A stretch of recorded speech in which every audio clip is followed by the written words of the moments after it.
บ่ฮู้ว่ามันสิต้องเป็นแบบใดว่าไปต่อคอยบอกคือคอยเป็นคนปกติไงก็บอกเราเป็นคนปกติจริงๆเจ้าเห็นไอ้คอยเดือดร้อนไปซื้อเจ้าเห็นไอ้คอยอารมณ์ขึ้นไปซื้อนี่เจ้าเข้าใจป่ะโห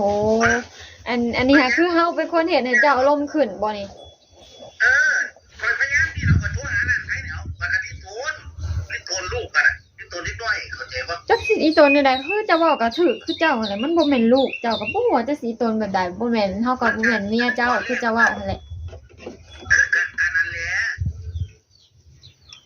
เป็นยังหนูเป็นยังก็ยังโอ้โหแปลว่าผมยูทูบเบอร์แบบนั้นแบบเสียหายเข้าใจป่ะต้องการจะตีเขาได้เข้าใจป่ะ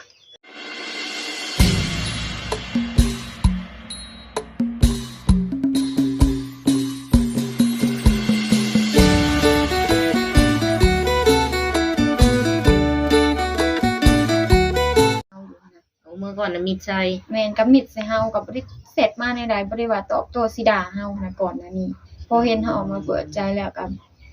เสร็จมาด่าเฮาคือแบบฟังเสียงไปนั่นแหละแบบนั้นเบิดเลยเนาะแล้วใดก็มีแต่ว่าหลายอย่างอยู่หั่นแหละเนาะตอนนี้ก็มีแต่ระวังตัวไว้ระมัดระวังตัวเองโดยจักสิว่าแนวใดหั่นแหละก็คิดย้านไว้ก่อนคือจะเว้าหั่นแหละเนาะโดยน้องนุ่งเพิ่นก็เป็นห่วงเป็นใยแม่นคิดอยู่บ่ว่าตัวเองสิมาพ้อเหตุการณ์อิหยังประมาณนี้บัดพังคำเว้าตอนเราโทรค่ะคือว่าจบดีได้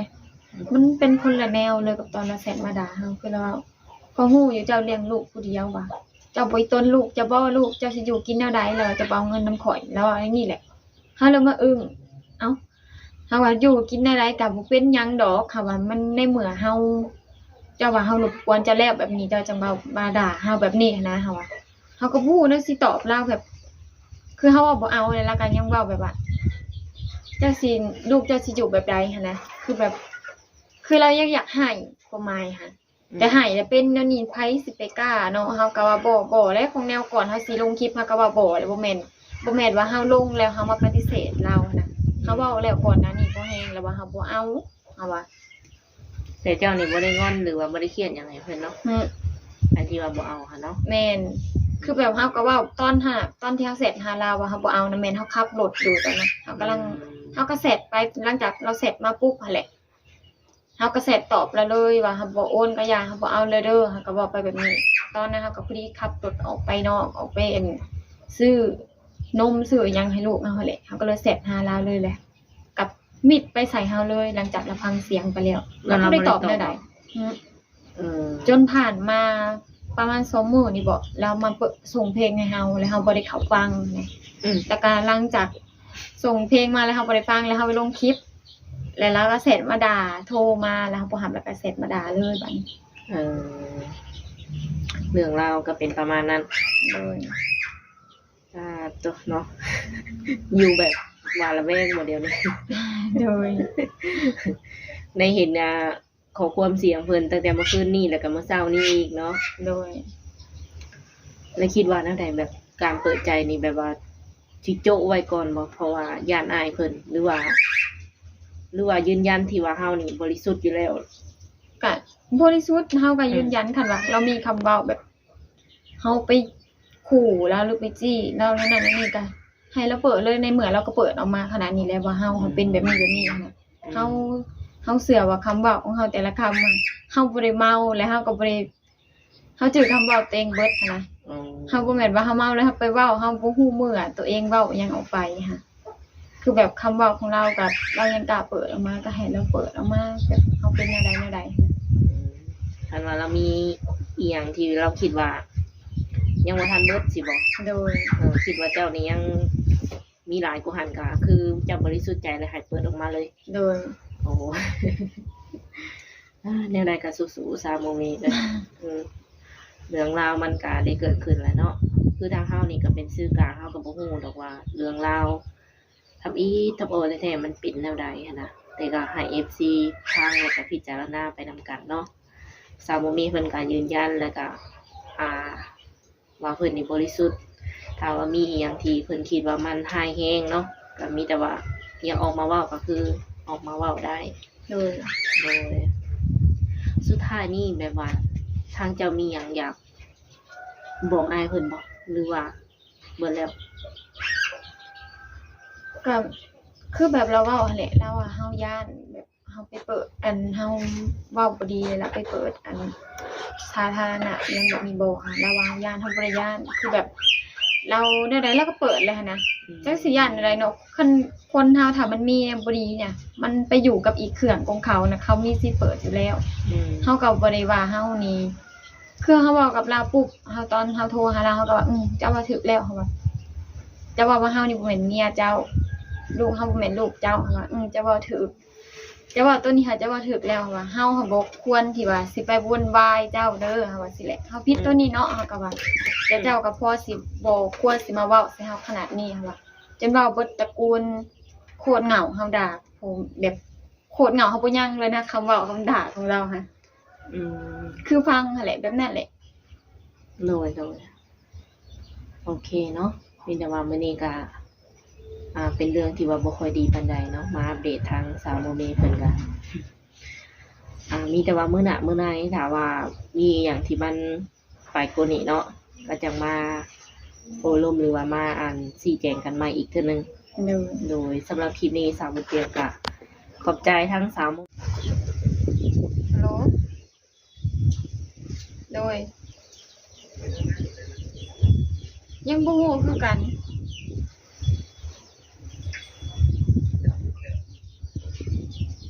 มีหยังเนาะ เจ้ามีหยังอยากเว้าบ่เนี่ยวิว่าแนวใดวะ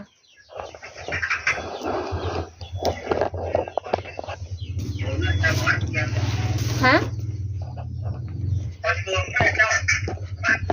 บ่คือเขาว่าเจ้ามื้อเช้านี่เด้เขาว่าบ่โอนกะยา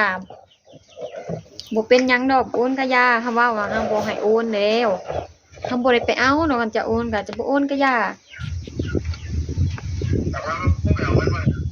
บ่เฮาว่าเฮาบ่เอาเด้เฮาเว้าก่อนอันนี้แล้วเฮาก็บ่ได้เอาเลยเนาะโดยบ่โอนกะยาบ่เป็นหยังดอกก็ต้องขี่รถอีกเรื่องนึงอ่ะนะ บ่ไปกะยาเฮาเว้าคือตอนเฮาเว้ากับเจ้าตอนเช้าหั่นแหละเฮาว่าเฮาบ่เอาบ่ให้เจ้าไปโอนเด้เฮาก็ว่าบ่เอาคือเก่าหั่นเลยเนาะแนวเฮาว่าบ่เอาเลยเด้นี่นะมันสิได้ทิ้งก็เข้าใจว่า ฮะ ถ้าโอนไปแล้วมันสิได้ทิ้งไงก็เลยโอเคกันบ่เอาก็สิได้เข้าใจแม่นเฮาบ่เอาเฮาก็เว้าแต่คือเขาเว้ากับเจ้ามื้อเช้านี่เฮาก็ยังเว้าคือเก่าว่าเฮาบ่โอนมันก็ยาเฮาเว้าบ่ให้เจ้าไปโอนเด้อเฮาเว้าอยู่เฮาบ่เอาเด้เฮาก็เว้าก็คิดว่าสิเป็นต่อหรือว่าซ้ำนี่บัดนี้ก็บ่ฮู้ว่าสิไปต่อแบบใดเอาตัวตรงๆแนวนี่มุดจอก็ตรงๆนี่แหละนิสัยอยู่บ้านนี่กันเขาย่ำแล้วเขาบอกไผเกาะเจ้าฮะก็ตะกี้คนกระโจนเจ้าว่าเจ้ายังเจ้าว่าอะไรก็เมื่อกี้เนี่ยคงตรงๆยังก็จะบอกนะคนว่าตรงๆสินะเขาย่ำบ้านแม่นบอกกับเฮาว่ายังเป็นตาย่านคำเว้าเจ้าพี่น้องข่อยต้องกล้าชุดจักข่อยเขาบอกเขาเคยคนมาก่อนให้ข่อยหากินที่จังหวัดเจ้าแล้วก็คือใส่เวทกะท่านจะก็เป็นเด็กน้อยข่อยหาเงินส่งเจ้าของเรียนจนปริญญาจนข่อยมีทรัพย์สินเป็นร้อยกว่าล้านข่อยสู้ชีวิตข่อยมาเล่นการเมากันเมืองข่อยมาเล่นเนาะที่ว่าข่อยสิเป็นโกกับเจ้าข่อยจะไปอยู่คนอื่นข่อยตอนค่ายร่างกายของมันนะข่อยสูงมาคักกันนะชีวิตเพิ่นจบโดยช่วงข่อยเฒ่าซื่อว่าโอ้เสียค่าจดทะเบียนเท่าไหร่เสียค่าทะเบียนรถเท่าไหร่ข่อยศึกษากฎหมายเพิ่นแล้วนะ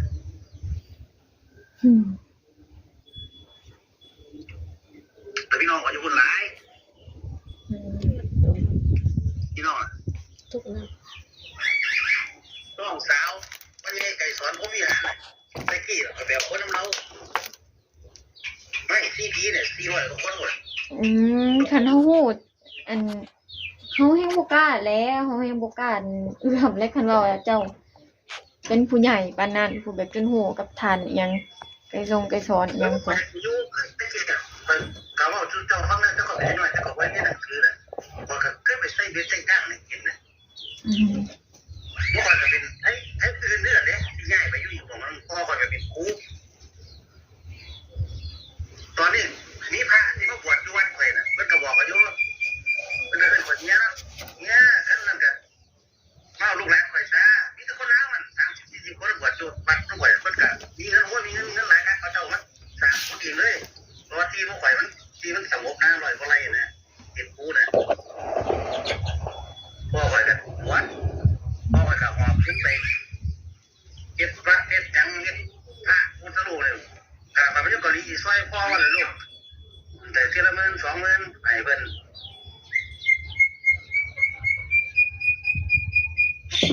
เราทำคนตู้เยอะ มันยังหูไป คือ ต่ มัน อ เปลี่ยน ไป เงี้ยแล้ว ต่อ มันคนเนี่ย แล้วเพียง ผู้อยู่กับคนอยู่กับร้านคน2คนเนี่ย จะไปบ่ ว่าเราอยากหูว่าสิไปต่อ เดี๋ยว เรา ครับ จะ รถ ไป เกียร์ เฮาไปต่อแหละมันกล้าไปต่อบ่ฮู้ว่าสิไปต่อแบบใด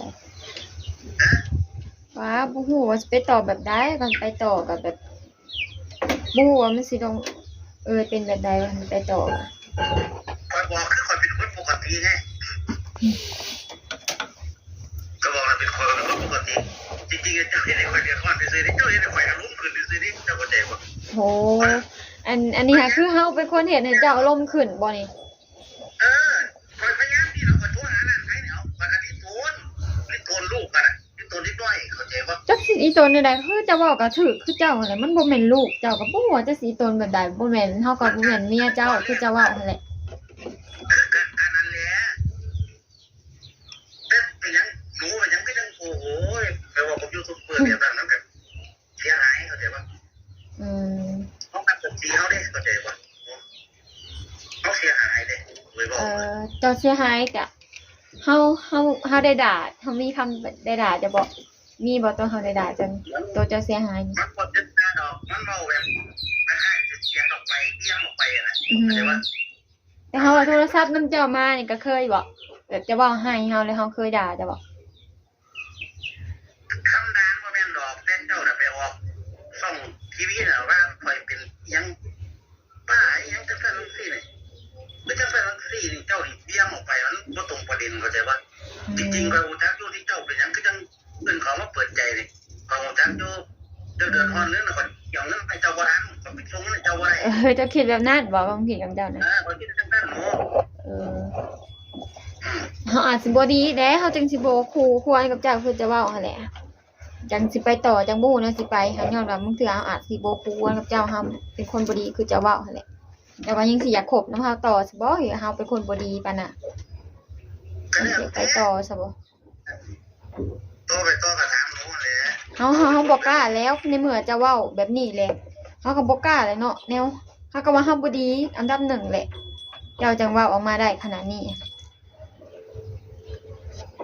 เขาเป็นคนซื่อๆตรงๆนะหวังผมเลย อืม เป็นคนซื่อๆตรงๆเขาเป็นคือก็อย่าใส่ว่าตัวกันนะเขาเป็นโอ้ยเขาโตซื่อเลย แต่เฮาเว้าว่าเฮาบ่เอาบ่ได้เฮาก็บ่ได้เว้าตัวใดที่เฮาเสร็จบอกเจ้าเฮาก็เว้าความจริงว่าเฮาบ่เอาแล้วเฮาคือเจ้าย้ำตอนนี้เฮาก็ยังย้ำคือเก่าว่าเฮาบ่เอาแม่นแล้วว่ะแล้วเจ้าสิคิดว่าเฮาอยากให้เจ้าย้อนว่าเจ้าไปโอนเงินเฮาบ่ทันเฮาบ่แม่นเฮาเว้าเฮาบ่เอา เป็นพี่เป็นน้องมันก็ได้เพราะเป็นอย่างแต่เจ้าเดือดร้อนเคสอื่นกว่าที่พวกไปโอนก็ได้แต่เจ้าเดือดร้อนเจ้าก็ต้องมาไปเขาเป็นพี่เป็นน้องกันว่าต้องพบกันเป็นเพื่อนเป็นแฟน ย้อนจะเว้าแบบนี้แหละ อันที่จะว่าเดือนฮ้อนน่ะ มีหยังกันก็คือบอกจะว่าเฮาจังบอกเจ้าเรื่องที่ว่าเรื่องนมลูกเฮาแล้วก็คือจบในเมื่อเจ้าเฮาเดือดร้อนแล้วเจ้าก็เดือดร้อนแบบนี้เฮาก็บ่กล้าแหละ ยังเสียหายอยู่แล้วแต่ว่าต้องส่งเงินก่อนส่งค่าร้านไทยก็ยังบอกแล้ว เฮาบ่กล้ากวนจังไดจังไดเป็นคือแบบว่า เจ้าเห็นให้เจ้าใจร้อนอีกแล้วเจ้าอารมณ์ขึ้นอีกคือจะเว้าหั่นแหละเป็นน้ำเฮาอันนี้หั่นก็เฮาควรเห็นให้เจ้าเดือดร้อนเห็นให้เจ้าอารมณ์เสียอันนี้ก็อารมณ์เจ้าเฮากับคันสมมุติว่าเฮาไปต่อหรือว่าเป็นอะไรอยู่นำกันไปแบบนี้เฮาก็สิกล้าบ่สิกล้ากวนอารมณ์จะบ่ ติดแต่บ้าน ข่อยบ่ให้เงินเป็นพัน10 บาทมีแต่ผู้ขยันไปประกันมาเลยมาดีนี่กูดูแลมึงลงทุนให้ก็ขายที่10 ล้านลงทุนให้มันอยู่ต่อเลยยังบ่ได้ทุนแต่บาทเลยลงทุนได้3 หัวน่ะ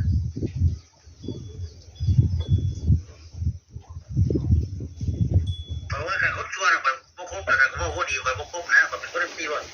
ตุ้มไปบ่คือละมันพ่อแม่ก็จะตั้งใจกับคนนั้นอยู่บ้านน่ะแต่ที่ข่อยเป็นนุ่มน่ะข่อยเห็นคนตีกันอยู่หน้าห้างมื้อนั้นน่ะบางไปผิดข่อยสิตั้งเบิ่งนี่ข่อยสิเบิ่งมึงผิดบ่เขาบ่หยังเอาแนวตีเขาข่อยย่างกันเลยข่อยอยู่บ้าน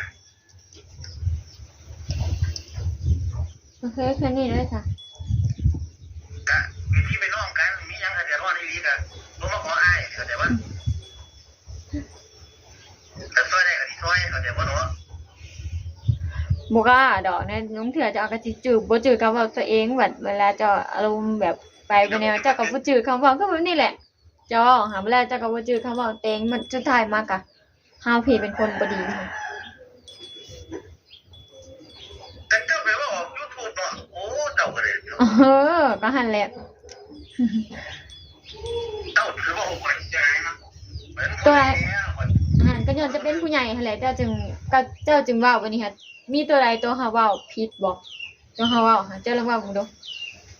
เจ้าบ่มีบ่ตัวเจ้าบ่ได้เมาเลยฮะ ที่หยังเกาะเพิ่นว่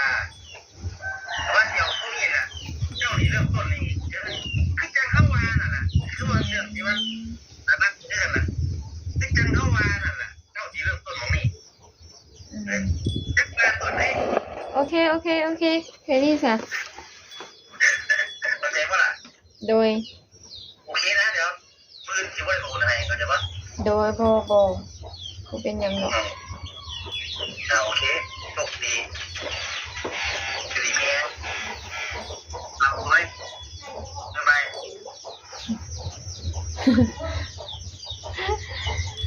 โอ้ย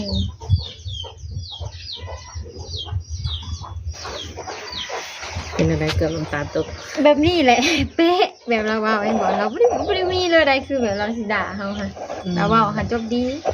คือแบบลมโทรศัพท์กับเฮาคือเราเว้ากับแบบนี้แหละมีหยังกัน ต่างกันกับตอนเรามาเว้าใส่เฮา